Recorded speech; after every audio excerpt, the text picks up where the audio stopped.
right, here we go. It is podcasting time. Glenn Power is here from Powerworks Automotive, which means we're going to be talking cars, fixing your car, keeping your car running on the road, stuff that's going on in the automotive industry. And I'm going to start wearing a black armband because the cult car that I love, the Ford Figo, I didn't realize they stopped producing until about 45 minutes ago. And I think the Ford Figo comes up in one of my conversations at least 3 times a week. On anything. I could be talking about anything. It's like, yeah, try to Ford Figo. You had one for a while, right? I did. I loved that. Radio days. And I didn't realize, I was just looking, they just stopped making them. 2021. This is the last production year. Well, come out of India. Come and get your collector's item. Yeah. 9 colors, 6 variants, 1 engine. What more do you need? See, that's everything you need to know. What more do you need? I'm surprised in the 9 colors, to be honest. 9 colors, 6 variants. I'm trying to figure out what would that possibly. I want to see the sport version. No, I want to see the cab with just an empty chassis on the back for you to put it in to make some sort of van out of it. Yeah, 1,500 cc. Well, 1,499 cc's, and every cc makes a difference if you're using air conditioning. Yeah. So the Ford Figo. I just wow, and great price range, 57 to 69. That's like, 57,750 to 60,000 in the UAE. I was like 57 to 60. That's not a. It's not even a range. That just depends on the sales executive you get. I think they had 3 versions, and it was crazy because I was on the Altair site, and a big shout out to the Altair guys because we've been having a chat, and I know. Every podcast we say we got to head down to Altair and take a look at some Maseratis or some Fords or Range Rovers, just Lincolns. Yeah. And so I was on their site, and I was that's when I got the heads up. I was on altairmotors.com. Thought I'm just going to go see what's going on in the land of the Figo. There was none. So I was like, oh, there we go. But the Taurus. I didn't realize they're still selling Ford Tauruses. I don't know how that survived. Yeah, that's a weird one. Isn't that crazy? They've got so many models though, Fords. Yeah. Like, can you remember the 500? Yes. Like 500 spelled in English. Yeah. What was that? What was that? I don't know. I'm trying to know. I mean, in the UK we have the Mondeo, the Focus, the Fiesta. Yeah. That's pretty much it, apart from you get in transit van. And I don't even think they do the Ford Galaxy, which was the people carrier. Well, you'd call it a minivan in North America, but yeah, the Galaxy was kind of fun. But I think if you're going to get a minivan, if you love a Ford, you're going to get a Ford Galaxy. But we used to get the Galaxy. The Chrysler Town and Country. It was a VW collaboration. The Tourneo Custom, 116,000. That's the van. That looks good.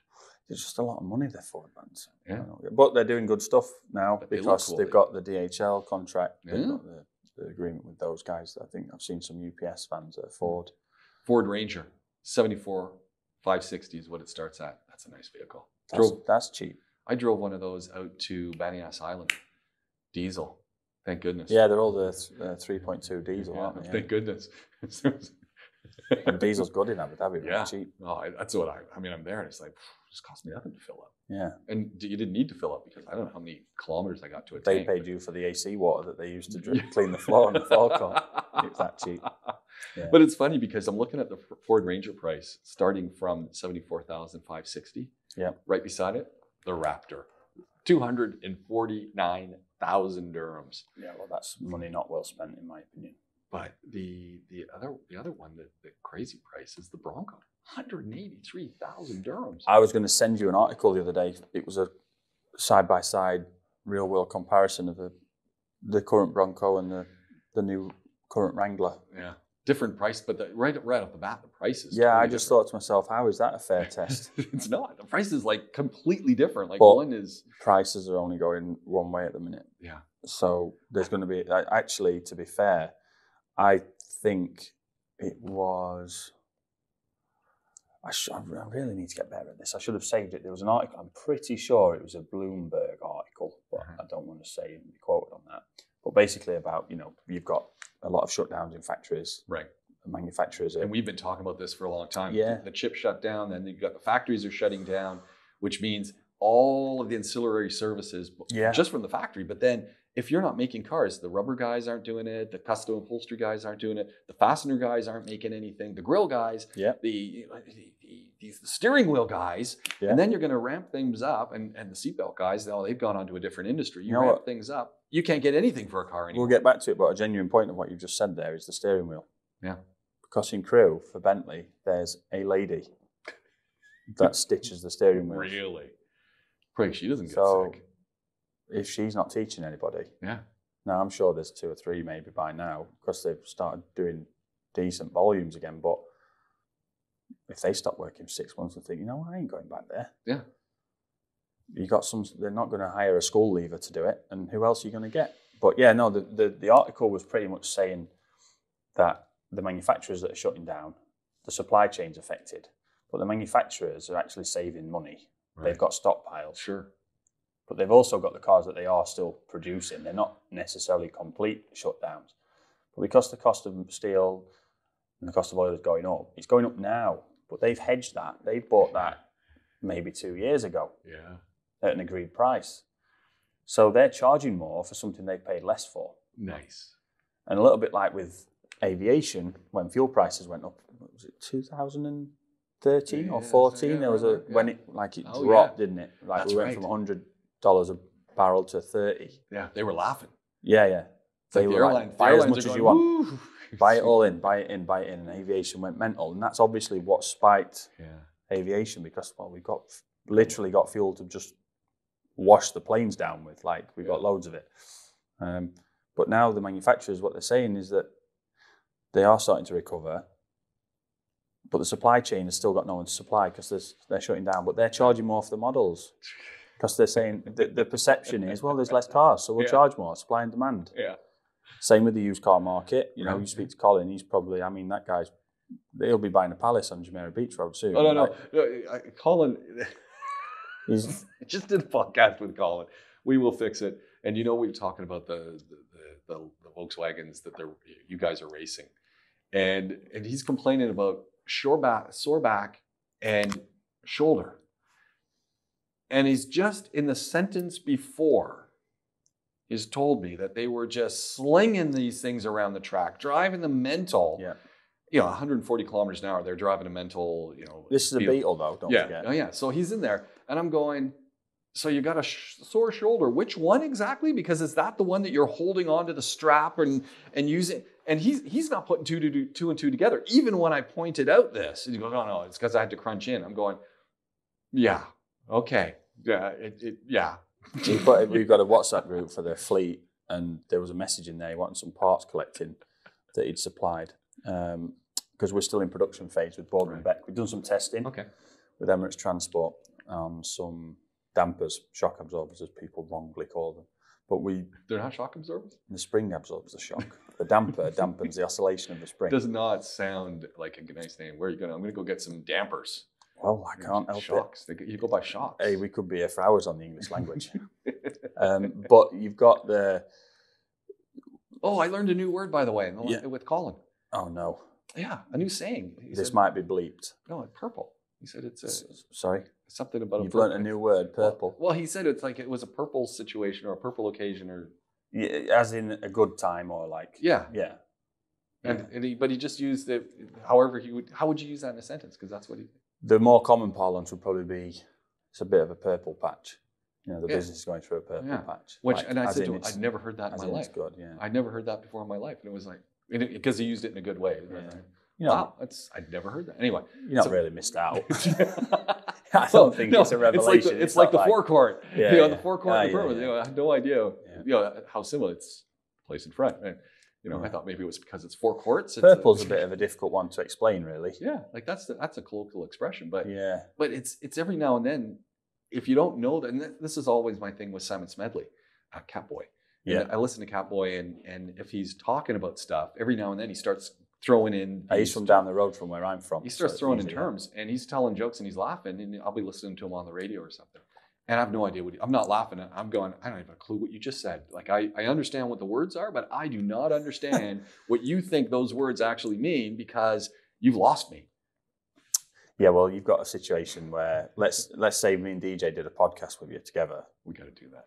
You wouldn't, if we were talking to each other, you'd have no idea what we were talking about. That might be the best podcast we start doing. Maybe we just got to, bring an extra mic and go sit down in the shop. Just call it. So there's people from the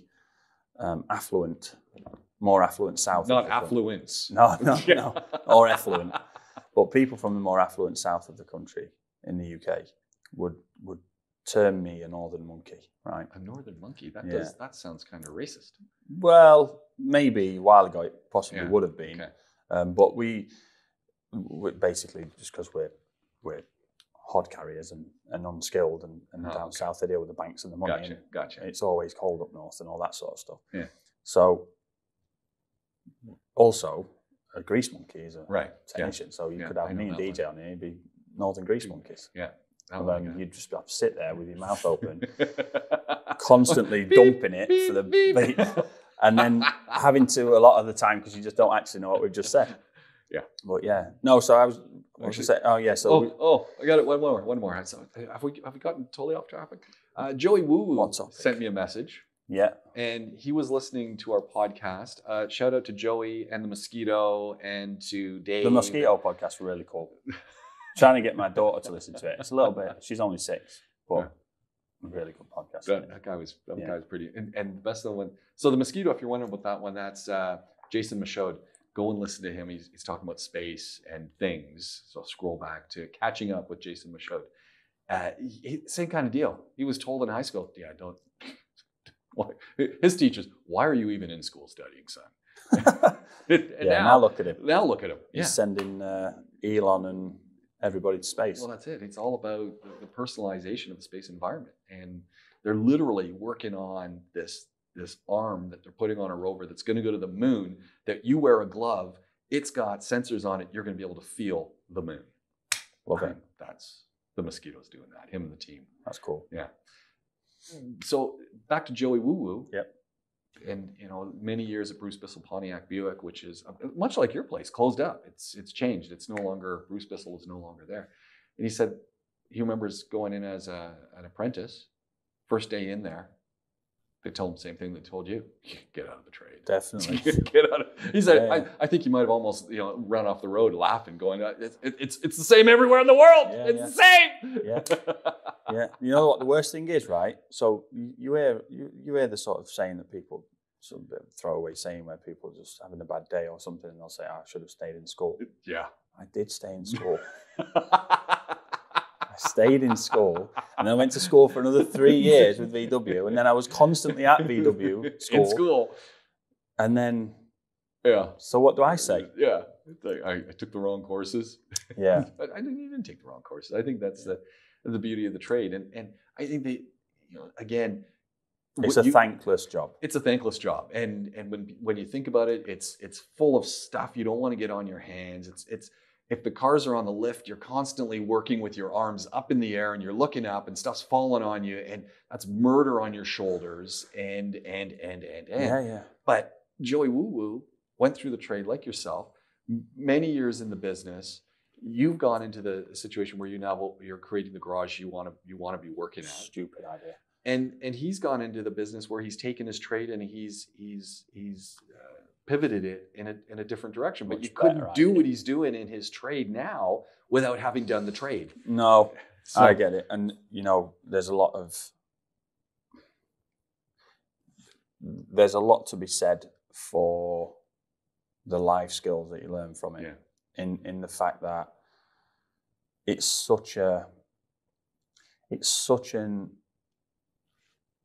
a very intense environment at times. Yeah. And to go into that, especially young, especially if you have gone straight out of school, like in the UK at 16, I went out, I did A-levels and I did a year of motorsport. So I started with VW just before I was 20 officially.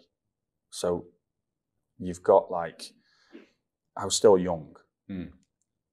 And I've gone from, now the motorsport was intense. Pit crewing on a Sunday morning. And some of the stuff we did, I mean, the drivers would be like literally rolling. I mean, they must have been out in the fireproof suits, absolutely battered when they get to the race sometimes. Some of it was amateur. So, you know, you've then got an angry, hungover driver by the second or third hour that's fuming because his head's pounding that hard. He thinks that there's something wrong with the tyre. And it's like, you know, so that was quite intense sometimes in the motorsport. But to go into a garage, which unfortunately I can say unfortunately and mean it, because we did have towards the end of my time there, and it's still prevalent because DJ's only been here a year, and it was for him. We did have women into the technical and hands-on side of the business. But unfortunately, it was male dominated, and the absolute, to people these days, and it sounds like a cliche, but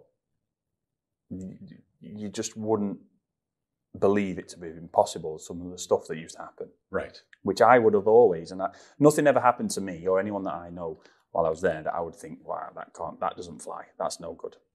But there was never any malicious intent. There was never any. Yeah, but it was a very male-dominated. But it was. Trade. You can imagine. You know. Yeah. You know. We've bunch all of boys hanging together. Everyone knows. You know. Just let your imagination go a little bit. Go and empty that parts cage, and then when the last box is coming out, kick them in, lock the cage, and put them through the car wash. Yeah. Yeah. There we go. You know, that's just an example of something. Put a mop handle through their overalls and hang them up on the railing on the block and tackle for as long as you fancy.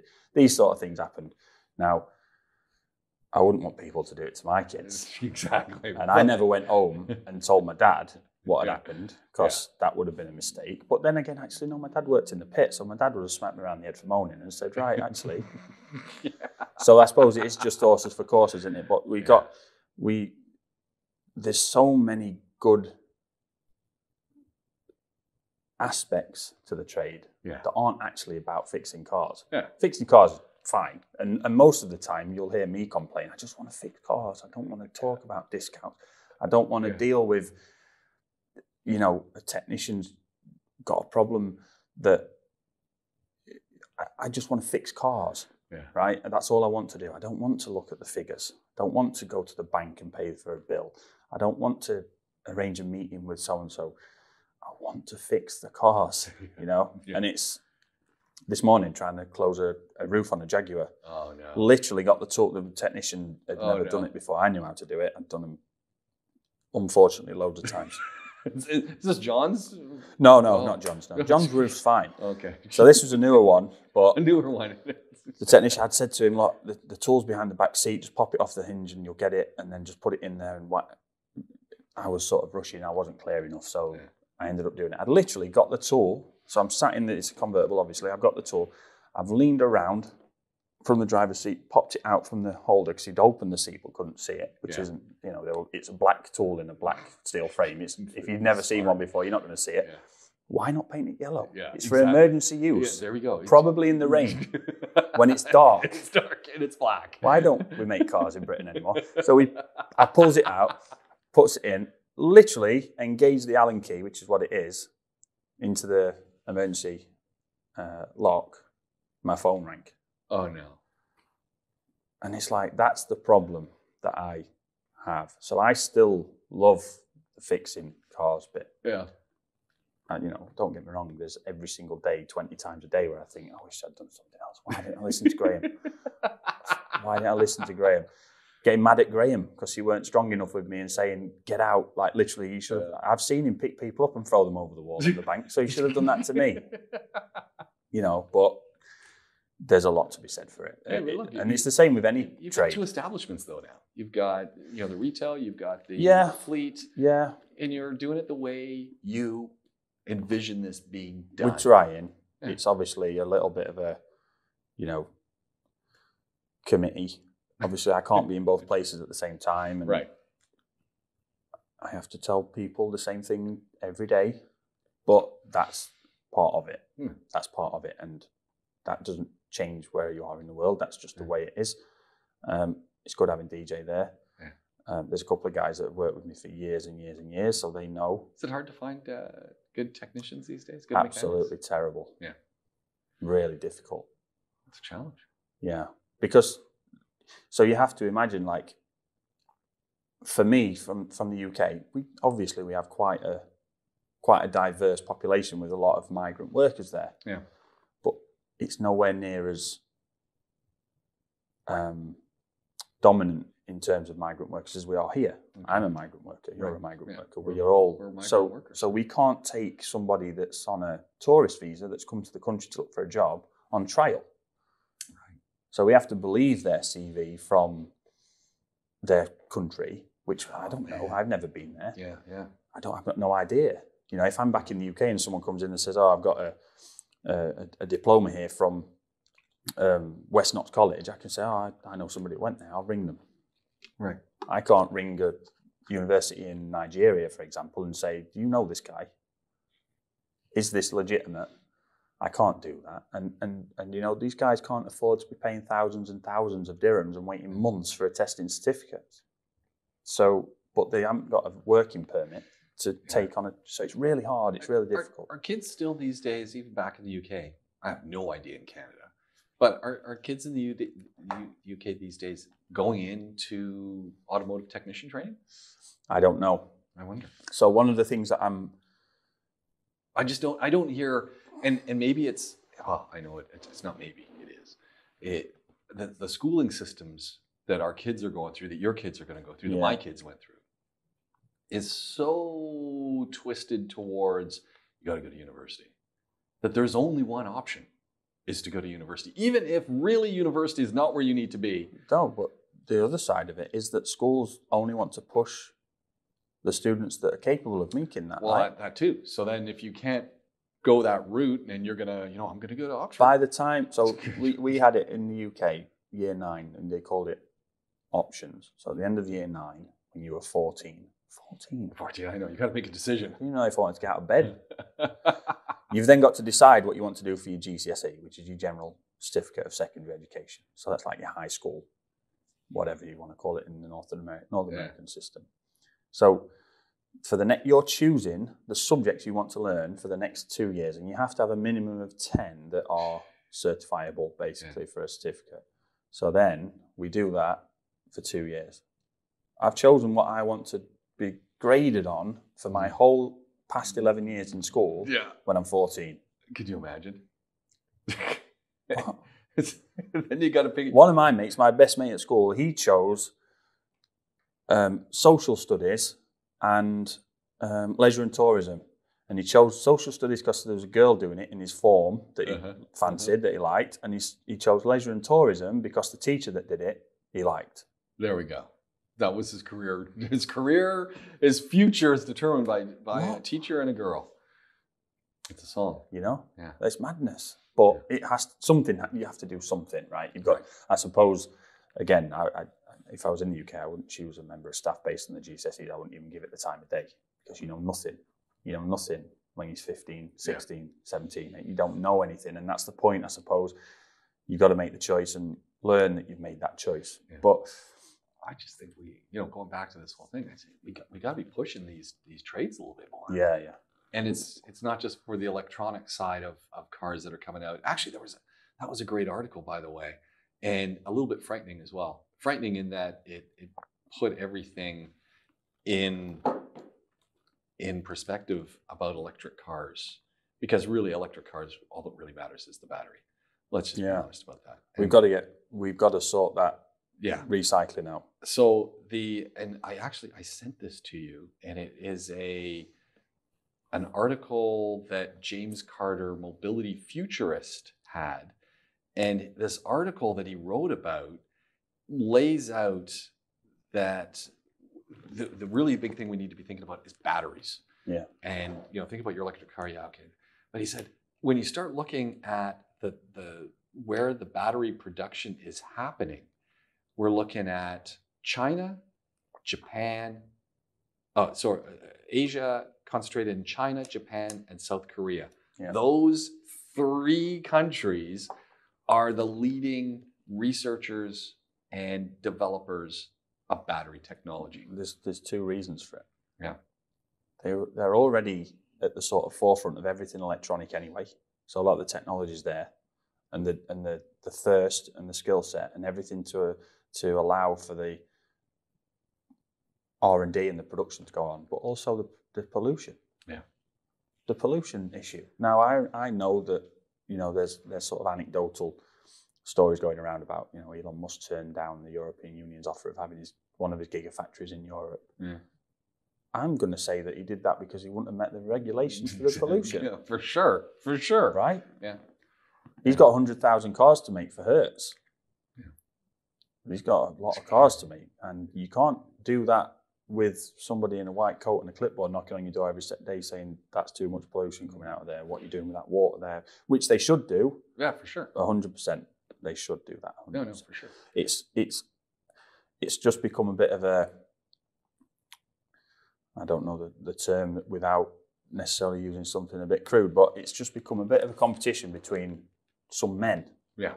In the industry. It's a little bit of a peeing contest. It's gone way too fast. Yeah. Well, look. So that VW and General Motors and Ford can say, "Get back in your place, Mr. Musk. We know what we're doing," and they'll do that. Yeah, for sure. They'll do that. The only, of course, they will. You know, there's a reason Elon Musk is selling everything up, right? Say what you want, but he doesn't want material and things. Well, he knows he's set the change and he's disrupted the industry, but he can't compete with General Motors, Ford, and VW. Yeah, come on, you just look at the new Mercedes electric vehicles. Like, I mean, I'm not even a BMW fan, and I see that electric BMW, the new one, I just kind of go, wow. BMW got a problem though, right? Because what was those? I mean, even the i8, what was that? I don't know. And the i3 thing that they did. Yeah, no, it's all wrong. Nobody's thinking, can't wait for a BMW electric car. Yeah. The Audis, the VWs. Oh, that Hyundai, that's not even like that one you sent me the picture of. Yeah, no, like something out of. What is? I'm thinking that I when you sent it, I'm looking at that's nice science fiction. I'm going, oh no, that's real. That's real. That thing's on the road. Yeah. And I'm going, wow. Yeah. Wow, that's pretty cool. But you know, back to talking about trades and getting people into those trades, into the manufacturing trades, into the physical, getting your hands dirty. You know, you need to be an engineer. I think it's important to be able to conceptualize, but I think the engineers that win are the ones that can actually get their hands dirty and make the stuff. And that's what we're seeing happening in these, you know, in the Asian concentrated countries of China, Japan, and South Korea. The largest battery manufacturer right now that's out there, it's 32.5% CATL, CATL, however you want to pronounce that. That company only was founded in 2011. Oh, that's mad, right? It's 2011. Yeah, it's crazy. And so now you've got people thinking about it, but you got people building the physical containers and doing the job. I mean, that's the business you want to get into. What's crazy to me is when you see all this and you think to yourself, hang on a minute, right? Yeah. What is going on here? There's so many people that have just been left standing still. Yeah. You know, and I can only think, without sounding like, you know, some sort of weird campaigner from the internet, I can only think it's just because there's too many old men. I agree with you. There's too many old men in charge of these companies that just won't let go, and it's a little bit archaic. This is the way we did it. This is the way we've always done it. And regardless of how much of it I might agree with, unfortunately, social change happens sometimes overnight, right? There's not much you can do. You know, you look at anything. You can look at, we're talking about cars, you can look at even music. Right. The death of disco music, when house music started in Chicago in the late 70s. They literally put a concert on called, was it something like Disco Destruction or something like that? And they put it on in a baseball stadium. They put disco records with bombs underneath them and blew them up during like the half time or between the innings. I miss that. And it's like in the 70s, and there was thousands of people in the stadium that did it. And then overnight, that's it. The disco DJs are learning to mix and make house music, right? Overnight, that's a huge social change, really big social change. And they affect cars now because of the environmental impact. Well, and it's just now, as you know, circling this all back, is we need to be nimble to start thinking about the next set of opportunities. And this is the problem we've got in the UK right now, and problem around the world. Supply chain delivery is another problem. Yeah. We don't got enough guys or enough gals driving truck. Because driving a truck's not a good job. Are you kidding? No, that's a great paying job. Yeah. And you can have another side gig going, but that's not a good job. You've got to be an accountant or doing taxes, or you've got to be a whatever, and go and study and do whatever. But that's not what you want to do. In the UK, and they have it here. But in the UK, I remember my grandparents always going on about it and thinking, shut up. But national service for the military, right? Sure. I'm not saying bring it back. We do it in the UAE. Emiratis do it, right? Yeah. It's and I don't think there's. We don't talk about it anymore, but it's I don't think there's anything wrong with it. No. I'm not saying that's we're here. I'm saying I don't think there's anything wrong with it. Absolutely not. I grew up with it, the stories of it from my grandparents and telling me how good it was. I think it really helps people decide: am I going to go an academic route, or am I going to go a trade route? It takes you out of the sort of it takes you out of the kind of voluntary school attitude to prepare you for, okay, I've got a boss here that I need to work for, or whatever it is. But there's a part of me that thinks almost, okay, we can have everyone going into fintech, and we can have people going to build arms for rovers for Mars or whatever it may be. That's cool, because there's some people that have got brilliant brains that need to do that sort of stuff. We have people like Jenna that's going to be a doctor and save people's lives every day. Great, no problem. Not everybody's cut out for that, regardless of there's 10 different types of learning, and some people would benefit from this. It's too late. You're 17, you're 18, you've gone through that, you're done now, right? So go and do something, and do national service in being a plumber. Yeah. Go and be an apprentice plumber for 2 years and help a plumbing company, with subsidy from the government or tax breaks for the people employing you or whatever it is. And go and learn a skill for a couple of years, and then you might say, I'm going to stick with this. Or you might say, you know what, forget it. But when I do go for a job interview, I say, I've just done 2 years national service with this guy. Yeah. And, Exactly. That would be so much more beneficial, right? So a virus starts in China. China shuts everything down. The virus spreads around the rest of the world, and the rest of the world needs PPE, which come from China. China's shut down. Yeah. Why is the UK relying on China for masks? Yeah. Yeah. Why is America relying on China for medicine and India for medicine? Nothing wrong with China and India, by the way. No, they're great manufacturers. But why is the country that put a man on the moon, they did, by the way, before, a country that put a man on the moon in the 60s, relying on a country on the other side of the world to make the masks? Can you imagine? When there's huge swathes of the country that are pretty much third world. Detroit, what's happened there? Well, surely there's people there that would benefit from saying, it's not great, but let's go make some masks. Yeah. This is what we do now. We're going to teach you how to vial vaccines, and we're going to teach you how to administer them, and we're going to teach you exactly, Well, and you just start looking at aging societies. I mean, right now, the business to be getting in the UAE, the business to be getting into is, what are you going to do with seniors? And don't be thinking about, take a look at the population. What does everyone highlight? The young population. Well, in 30 years. Well, it's not going to be now, is it? Because now they're giving retirement visas. Yeah. That's a new thing. So we need to start thinking about all that stuff, and some of the therapies and things, and all these other things that you got to start working with, mobility issues. All of these things got to start being considered, but you better start considering it now. Yeah. And get in on this now. Yeah. And start training now. This will be a good country for people to take notice of. Yeah. It's easy to say when you're here, and it just sounds like you're sort of glad-handing people, but it makes no difference to me. I just saying it because I think it, but there's a reason to pay attention, and I do think that the people in charge here are aware of it.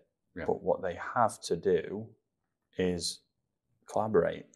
There aren't, the 10 million population, there's not enough Emirati population in that can commit. And that's one of the issues. We've got such a transient population here, that is there the dedication from a migrant like myself, like you, to come in and say, you know, I'm going to invest in a future here and I'm going to go into the care sector. Right. You know, my sister's a carer in the UK. I don't even know if there's that such a thing here.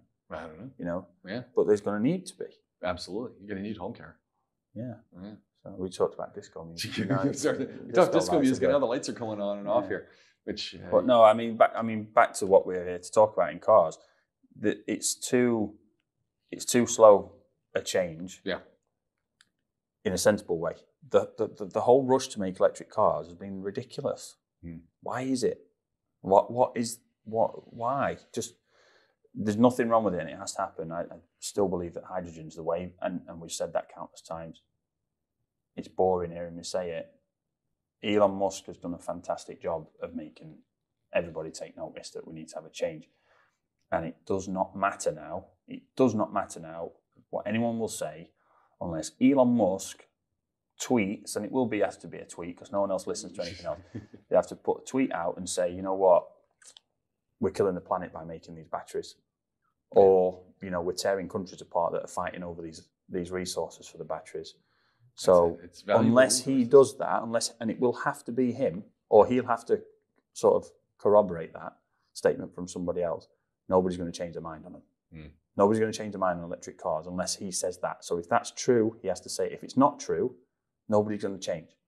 And it's certainly not as extreme as I've just said. It's not worse than as bad as that, but nobody's going to change their mind on electric cars. We just have to have the right sustainable change. You can't go into a factory of 17, 20, 25,000 staff in a VW factory in Wolfsburg and say,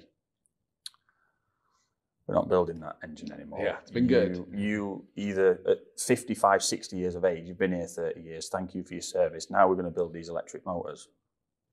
You need to come on a training course for this and this and this, and it's going to take you 4 years. Well, I need to retire in 5. Well, what's the point?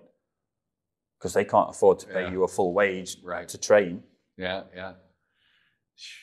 So it's not sustainable. You're losing such a massive amount of experience and skill. Yeah. And where does that guy go? I can't afford to employ someone who's been on the VW production line for 30 years because this guy's way too overqualified for me. Yeah. So you know, and that's the same for most people, right? So it's got to be changed sustainably, and it's got to be done by not a perceived sentiment. It's got to be done by actually thinking. Because the problem with cars, there's no time for cars. That's why they all have so many problems and recalls and service campaigns. which people don't realize. Yeah, there's no time with cars to have focus groups, right? There's no time. There's no way to do it. I remember when I had not been with VW long, and one of our technicians went over to be accredited for his master technician status. I was maybe 2008. So we were on the Mark 5 Golf, and he went there, and when he came back from the factory, he said, "Oh, the Mark 6 Golf's done." We didn't see, a Mark 6 Golf for another year or two after that. And it's like, it must have been 2006, maybe it was 2006, and it's like, we're a year and a half or 2 years into the Mark 5, and the 6 is done now. The 6 was only really sort of a facelift. It did have new engines though. Yeah. But it was like, they've moved on. The car that they're released now is they've dealt with and done with it, but they've not fixed the running problems on it. So they're on to the next model, but this one's not sorted. Got a few more problems. We'll just bring them with us. Yeah, this is one of the things, right? There's no time. It moves so quick that they don't have chance to do these focus groups. And I think because of that, they've lost touch, and they need to just take a minute and say, hang on, right, who's buying our cars and what do they actually want? Yeah. What do they want? And that'll get us thinking about who's going to start working on them and careers, and story keeps going. I want to circle it back to the garage just a little bit. Yeah. And you'd sent in a photo last week of the electrics you were working on with that Porsche. Oh yeah, the 996. Oh, man, that looks scary. Well, no, we'd had the engine, so it's only because it was my friend's car. He bought it from somebody as an unfinished project, but the engine was in pieces. Okay. We didn't know why it was in pieces. So the engine oil coolers had failed, which is unfortunately quite a common thing. We've seen it before in any car here. We get it a lot on the 996s because we don't see that many of them, but we see quite a few of these, so it must be common on them. So we put head gaskets on it and we rebuilt the heads and just put the engine back together. So what's it mean to rebuild a head? Because I mean, there are people right now who are driving in their car and they've heard this. Oh, you're going to have to get the head rebuilt on your engine. And not, oh yeah, okay, that sounds good. And they're going, then when they leave, they go, I have no idea. It sounds a lot more involved than it is. I mean, it's not to be taken for granted. There's a lot of hours in it, and there are special tooling and engineering that's required. But basically, the valve train, so the drive for the valves on the cylinders that open and close the valves. So let's in fuel, let's out fuel, let's in the gas, let's out the gas. The valves just kind of... Pretty much, yeah. So basically, you're taking off the moving parts in the cylinder head, the ones that are supported in bearings. You're replacing the bearings usually, not always, but usually, because you're in there, so why wouldn't you? Seals on valves to stop leaks. And that's when people cheap out and they go in and they do something and then they say, oh, we can leave the seals, oh, we'll leave the bearings. And then, you know, 400, 500 kilometers later, oh yeah, we got to work on those seals. Yeah, cutting valves back into heads, making sure they're seated nicely, grinding them in, mapping them in, these sort of things. It's many, many hours of careful work, but it's not, you know, you could teach someone to do that quite easily without necessarily even knowing anything else. It's sort of a process. Okay. So we did all that. We put the engine back together, and it had an uncontrollably high amount of faults. Like you clear one fault and another one would arrive. You know, and it hadn't been, this car hadn't been run for a mechanic's dream. Yeah, I mean this thing hadn't been run for maybe 3.5 years, and we didn't know why the engine was apart in the first place. Did you figure out why the engine was apart? I can only think it was oil and water mix. Okay. The engine's got good compression and it turns over nice. It's timed up right. It's running in terms of mechanically turning over well. Yeah. But we can't get it to idle smoothly, and we've got misfires here and there, and then faults on this sensor and that sensor. Okay. Some of the block connectors had been marked, so we knew where they went on which component, but others hadn't, and they were the same. So we didn't know if we interchanged them. But when DJ was looking at it, he just found every other block connector he looked at, well, that's got damaged wire in it, or that pins have spread, and it was like, you know what, it's just going to be easier to take the engine out, take the harness off, and just redo the harness. Right. So that's just what we did. We just took all the conduit and the insulation off of the harness and took the pins out of the connectors and replaced them with heat shrink joints and new pins, and it was a job worth doing because it looked really good when we finished it. We knew we could trust it, put it back on, calm things down, found a couple of faulty components. Now we knew that the wiring was okay. And it's not an everyday job. And sometimes the labour charge makes it uneconomical to do that kind of How many work. hours would that job have taken you to do? Me and DJ probably spent a combined, including taking the engine out, taking the harness off, fixing the harness, putting it back on, putting it between the two of us combined, maybe 20 hours. Yeah. But even at a full retail, between 4,000 and 5,000 dirhams, you're still less than it is for a new harness. Plus, you've still got to take the engine, not got to, but you're still going to take the engine out and put the engine back in anyway. So then you're probably talking 20k for a harness. Can't get one for 6 months, and then you've got to do that anyway. So it made sense. I remember doing a complete body harness on a Beetle. The customer had never had I think it was that they'd never driven an automatic before. Oh. So it was a 2009, last of the Beetles that Colin's racing, before the current Beetle that doesn't exist anymore. So they got to the bottom of where our dealership was, and it was like a ramp down to the road, and they pressed the brake with their left foot, stopped suddenly, got hit at the back, and they pushed them out into the road because they panicked, and then they got hit from the front, and it smashed the connector on the side of the gearbox, broke the gearbox mounting off, but cut all the way through the wiring harness. Now, because of the amount of repairs required on that wire and the fact that it was a brand new car,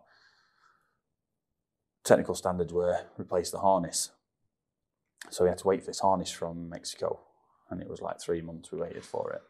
That's crazy. And then obviously it meant front and back bumpers, wings, everything off, engine out, interior out, because it was the whole body harness. I did it. It was my job, and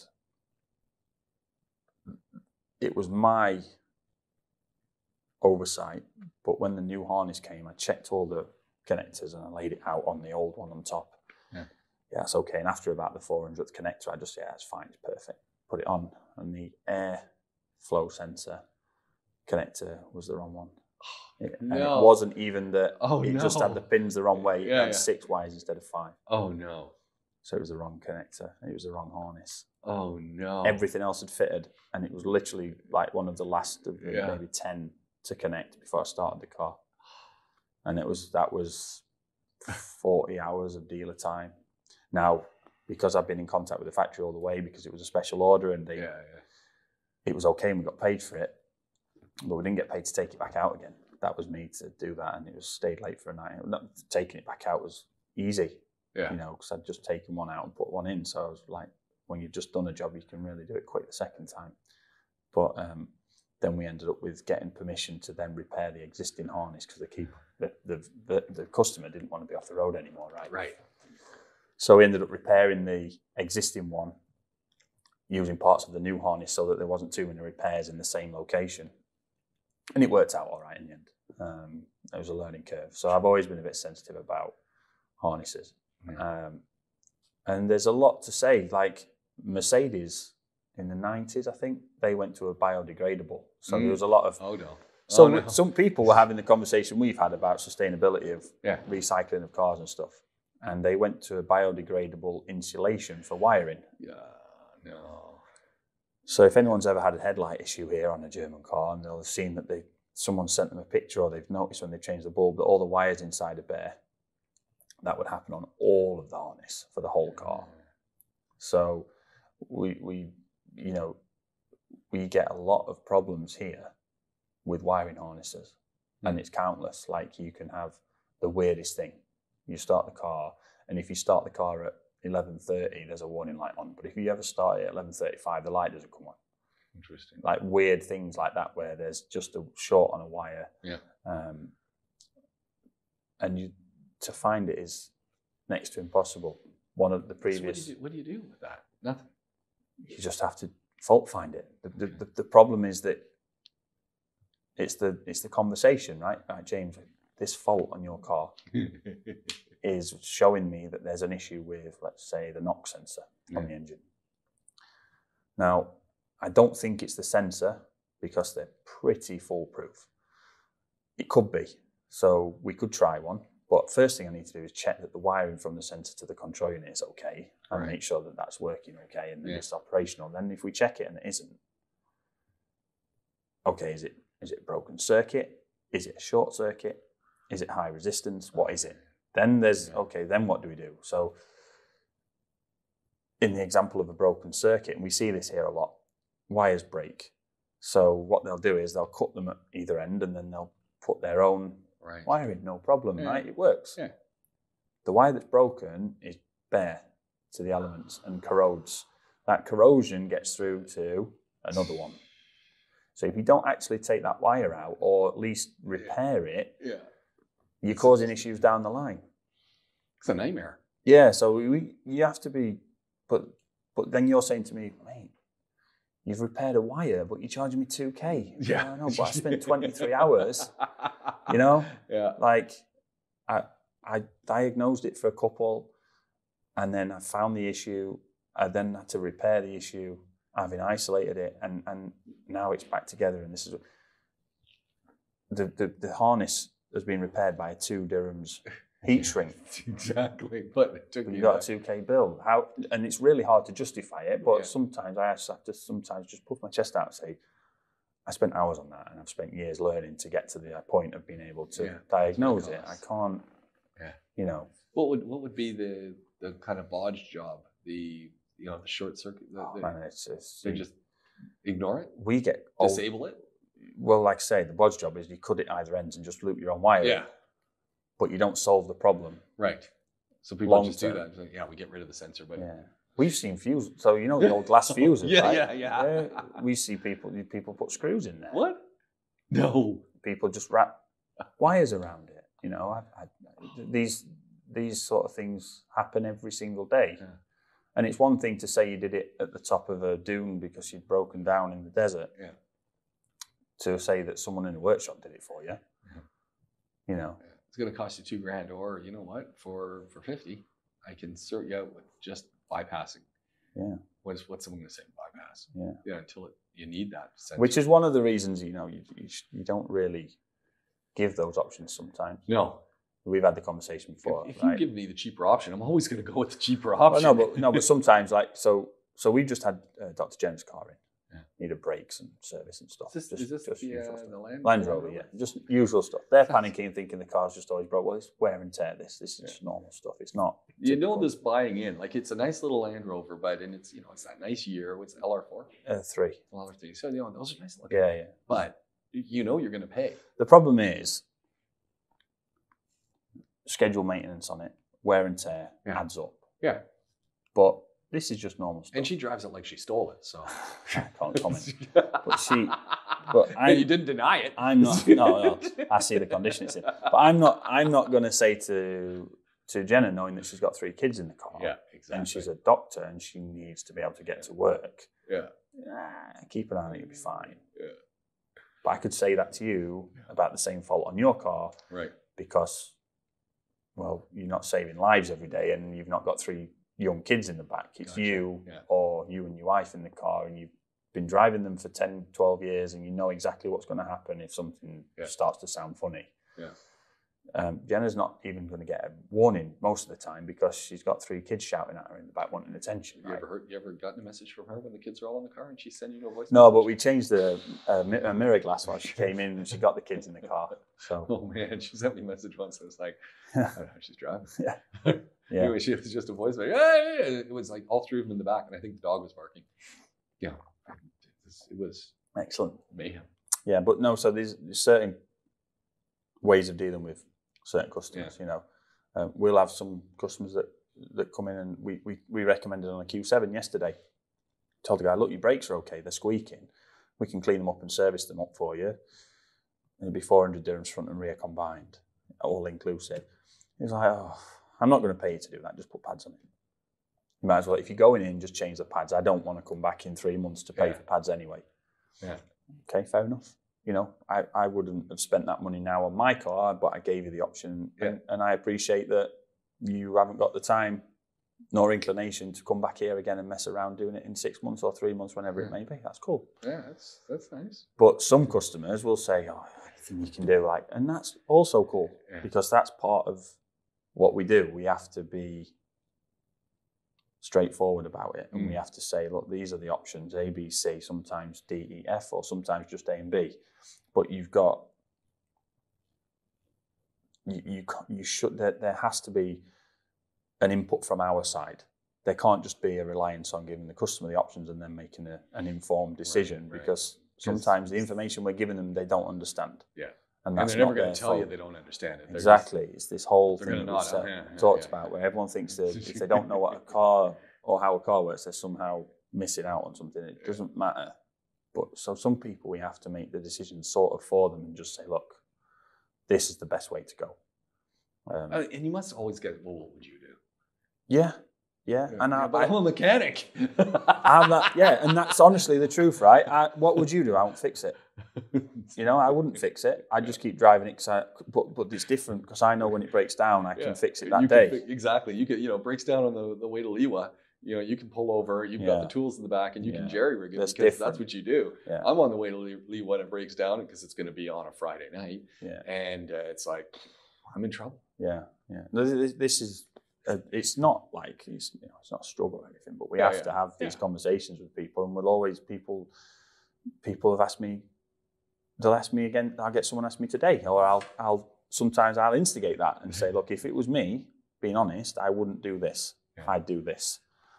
But depending on how much you need this car and how often you use it, blah blah blah, who's in it, blah blah blah, you need to get this repaired. And then there's a decision to be made. awesome, man. You know what? It's that time again. We're gonna roll up the garage door, roll the credits, but we're gonna talk about oil next time because we got lots of questions about oil.